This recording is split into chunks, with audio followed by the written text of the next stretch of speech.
Hello, इस video में हम सर्विस ऐड करेंगे प्रोजेक्ट में। पहले हम देखते हैं कंपोनेंट और सर्विस में क्या फ़र्क है। यूज़र को डाटा दिखाने के लिए हम कंपोनेंट यूज़ करते हैं। कंपोनेंट जिसको हम पेज भी कह सकते हैं, इसमें तीन चीज़ें होती हैं: HTML, CSS, टाइपस्क्रिप्ट, या फिर आप जावास्क्रिप्ट भी यूज़ कर सकते हैं। कंपोनेंट में हम डाटा को फैच नहीं करते सर्वर से और ना डाटा को सेव करते हैं सर्वर पर। सर्वर से डाटा को फैच करने सेव करने के लिए हम सर्विस को यूज़ करते हैं। सर्विस में हम बिजनेस लॉजिक लिखते हैं, ऐसा डाटा या बिजनेस लॉजिक जिसको आप मल्टीपल कंपोनेंट्स के दरमियान इस्तेमाल करना चाहते हैं, उसके लिए आप सर्विस लिखते हैं। कंपोनेंट की क्लास पे कंपोनेंट का डेकोरेटर होता है, सर्विस की क्लास पे इंजेक्टेबल का डेकोरेटर होता है। अब इस प्रोजेक्ट में हम एक सर्विस ऐड करेंगे, तो सर्विसेज के लिए मैं एक सेपरेट फोल्डर बना लूँगा ऐप फोल्डर में। यहाँ पे आपने न्यू फोल्डर पे क्लिक करना है और फोल्डर को नेम देना है। मैं फोल्डर का नेम यहाँ पे सर्विस दे दूंगा और इस फोल्डर को आपने टर्मिनल में ओपन करना है। और सर्विस क्रिएट करने की जो कमांड है, ng keyword g for generate, s for service. तो अगर आपने सर्विस क्रिएट करनी है तो आपने यहाँ पे s देना है, अगर आपने कंपोनेंट क्रिएट करना है तो आपने c देना है, उसके बाद आपने सर्विस का नेम देना है। एंगुलर CLI ने सर्विस क्रिएट कर दी है। सर्विस के ऊपर आप इंजेक्टेबल डेकोरेटर देख सकते हैं। इसमें by default provides in root होता है। इसका मतलब ये है कि ये सर्विस आपके हर मॉड्यूल में यूज़ हो सकती है। प्रोवाइड इन के अंदर आप किसी भी मॉड्यूल का नेम दे सकते हैं, उस कंडीशन में ये सर्विस उस मॉड्यूल के अंदर ही यूज़ हो पाएगी। इस सर्विस से हम API रिक्वेस्ट सेंड करेंगे सर्वर को, तो इसके लिए हमें एक सर्विस इंजेक्ट करना होगी, HTTP क्लाइंट। इस सर्विस को यूज़ करते हुए हम सर्वर को रिक्वेस्ट सेंड करेंगे। पहला जो हम मेथड बनाएंगे वो लॉगिन मेथड होगा।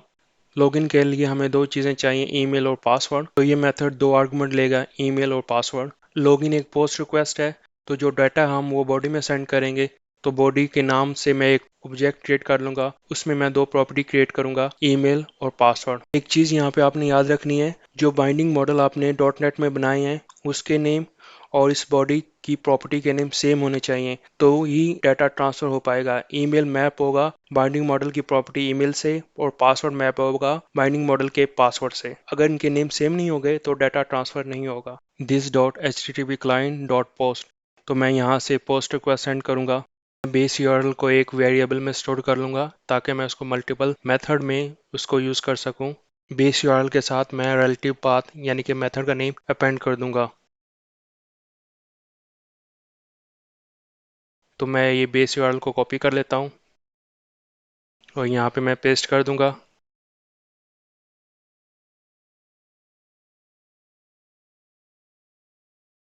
दिस डॉट बेस यूआरएल और मैं अपेंड कर दूंगा मेथड का नेम। कंट्रोलर से मैं राउट कॉपी करूंगा और मैं बेस यूआरएल के साथ अपेंड कर दूंगा। जो इसका रिस्पॉन्स आएगा उसको मैं रिटर्न कर दूंगा और रिस्पॉन्स एक ऑब्जर्वेबल होगा।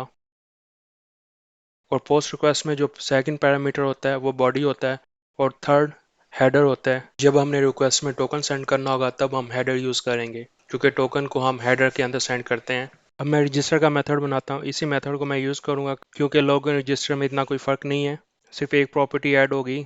मैं नेम चेंज कर दूंगा और रजिस्टर की फंक्शनैलिटी के हिसाब से मैं इस मेथड को मॉडिफाई कर लूँगा। फुल नेम का मैं एक आर्गूमेंट ऐड कर दूंगा।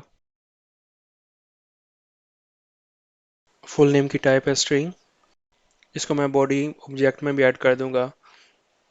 और रजिस्टर का जो बाइंडिंग मॉडल है उसमें भी फुल नेम की प्रॉपर्टी मौजूद है। अब मैं कंट्रोलर से रजिस्टर का राउट कॉपी करूंगा। रजिस्टर यूज़र, ये राउट नेम है, इसको मैं यहाँ पे पेस्ट कर दूंगा, तो ये अपेंड हो जाएगा बेस यूआरएल के साथ। तो हमने इस सर्विस में दो मेथड बनाए हैं, एक रजिस्टर यूज़र और एक है लॉगिन यूज़र। अब मैं इस सर्विस को इंजेक्ट करूंगा रजिस्टर कंपोनेंट में और रजिस्टर कंपोनेंट में मैं इस रजिस्टर मेथड को यूज़ करूंगा। अब हम इस सर्विस को रजिस्टर सर्विस में इंजेक्ट करते हैं। कंस्ट्रक्टर में मैं आऊँगा, प्राइवेट ऑब्जेक्ट का नेम और सर्विस का नेम। सर्विस को हम इंपोर्ट कर लेंगे। यूज़र जब रजिस्टर के बटन पर क्लिक करेगा तो ऑन सबमिट मेथड चलेगा। This dot user service dot register function call करेंगे और इसमें हम 3 पैरामीटर पास करेंगे, full name, email and password. Register method एक ऑब्जर्वेबल रिटर्न करता है, तो इस पे हम सब्सक्राइब मेथड कॉल कर लेंगे और रिस्पॉन्स को हम इसके अंदर कैप्चर करेंगे। तो फॉर्म से हम पहले डाटा गेट करते हैं, फुल नेम हम गेट करेंगे, ईमेल और पासवर्ड गेट करेंगे। फॉर्म से डाटा गेट करने का तरीकाकार बहुत ही आसान है। This dot register form dot controls, इसमें मैं कंट्रोल्स का नाम दूंगा जिसका मैं डाटा गेट करना चाहता हूँ। फुल नेम डॉट वैल्यू, इस प्रॉपर्टी में कंट्रोल की वैल्यू होगी। इस तरह मैं ईमेल और पासवर्ड को भी गेट कर लूँगा फॉर्म से। जो लाइन मैंने कॉपी पेस्ट की थी मैं उनको अपडेट कर दूंगा।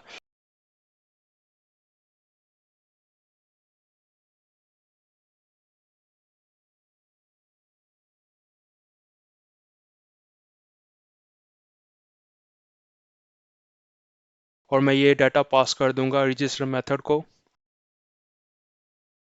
सब्सक्राइब में इस रिक्वेस्ट का रिस्पॉन्स आएगा।